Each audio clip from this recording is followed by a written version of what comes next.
I can't believe all coaches don't do this. But one thing when you're designing a training program is you must give your athletes a way to manage and control the intensity of their workouts. There are three common approaches: reps in reserve, RIR, rate of perceived exertion, RPE, or using percentages. Typically a 1 to 5 rep max labeled as 1 to 5 RM. So let's talk about all three and which one I like the most. So reps in reserve means how many reps you have left in the tank. So if you were to finish a set and you have 2 reps left before you would go to failure, which means technique or form failure, you would have a 2 RIR. All right. Why I really like this one? Ease of use. Everyone can pretty much realize how many reps they have left before they're going to fail. So no matter what level of fitness you're at, if you're a beginner, intermediate, or advanced lifter, you can get a pretty good idea of how many more you've got. All right. Unless it's like some catastrophic thing where all of a sudden you collapse. Hopefully that doesn't happen, but you can get a pretty good idea of how many reps you have left in the tank. It's flexibility. So daily fluctuations, right? Like if we don't sleep well, if you eat something the night before that doesn't really settle with you and you've got an early training session in the morning, it may be harder to use one of these other two, but you will know still how many reps you have left in the tank. So I really like that one for flexibility. Daily fluctuations, you can manage your fatigue for that day. You're not set on doing one particular thing. You can just go to that reps in reserve level that's being prescribed by your coach. Adaptability. So when you follow a training program like mine, there's some exercises that you've probably never seen before. So it's really hard to use one of these other two ways. But you can still realize that, even if it's a funky rotation press exercise that you've never seen, you've never done, you can still realize, hey, I've only got a couple reps left with good form, or maybe your form is starting to break down already. You're like, hey, that's my 2 reps in reserve, so I'm gonna go ahead and stop there. Rate of perceived exertion. This one, you need to be a little more experienced. Rate of perceived exertion is basically a scale of 1 to 10, or I like to call it like percentages. 10 being 100%, like that's max effort, that's all you've got. If you were prescribed 7 out of 10, like RPE 7, that would be roughly 70%. And I find that that's a little challenging for people.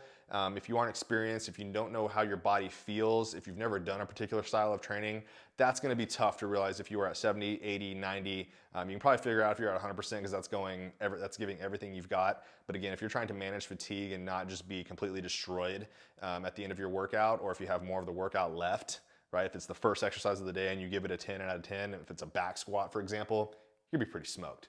So that one, you need to be a bit more experienced, but it is still a great way to train using the rate of perceived exertion. Percentages. If you've ever been a powerlifter, if you've ever done a strict strength training cycle, you've probably seen percentages. So it'd be a 1, 3, 5, 10 rep max would be what you're going off of. And what's great, like your coach may prescribe you, say, hey, today we're gonna go for 80% of your 5 rep max for whatever prescribed reps. So you would know that, hey, if my 5 rep max is 100 pounds, just for easy math, I'd be doing 80 pounds of whatever that exercise is, right?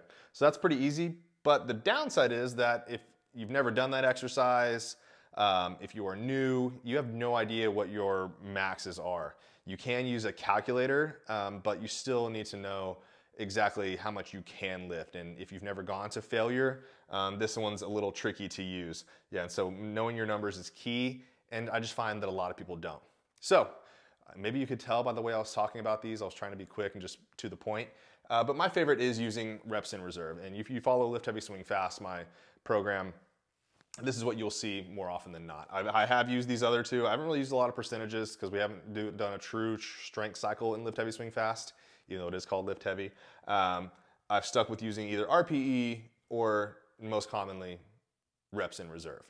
Just because it's so much easier to use, right? Like I said at the beginning, it's very easy for someone to know, even if I've never met someone before and we're just doing our very first session, I can tell you, everyone knows like when you only have one left, if you really struggled with one, like if you're under a bench press, for example, you get one, it's pretty tough towards the top, you could do another one and maybe one more, right? Like you would know that was it, that was 2 left in the tank. So I find that to be much, much easier.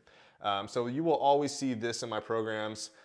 Sometimes I might give these options too, like here, in the off season, may do some more percentages, a little bit more strength focused stuff. But again, I always, that's just my go-to is reps in reserve. So I've been kind of shocked that when I prescribe these in my programs that people have no idea. They've never seen any of these, and they have came from other training styles before. So I think this is imperative. If you're a coach watching this, if you're one of my athletes watching this, this is why we use this, because we have to know a way that we can manage the intensity of the workout, right? We can't just go in there all willy-nilly and have really no idea what we're doing and how hard you want to go. Not every single exercise I prescribe, I will put a reps in reserve. It's usually gonna be, the compound lift. So it'll be like like some type of press, squat, lunge, row, deadlift. Those types of things will have the reps in reserve. Some are just a little challenging to give a reps in reserve, right? Like if it's a band, you may end up doing more reps. You may end up doing a lot to get to 2 reps in reserve. So I really like using this. It will be the one that I continue to use. And if you are doing a program that doesn't have one, I would ask your coach how hard they are wanting you to go, and using one of these methods is a great way to do it. So thank you guys for watching, and I hope this gave you some insight into why I use it, why these things are important, and how it can help you progress in your training. So again, thanks for watching.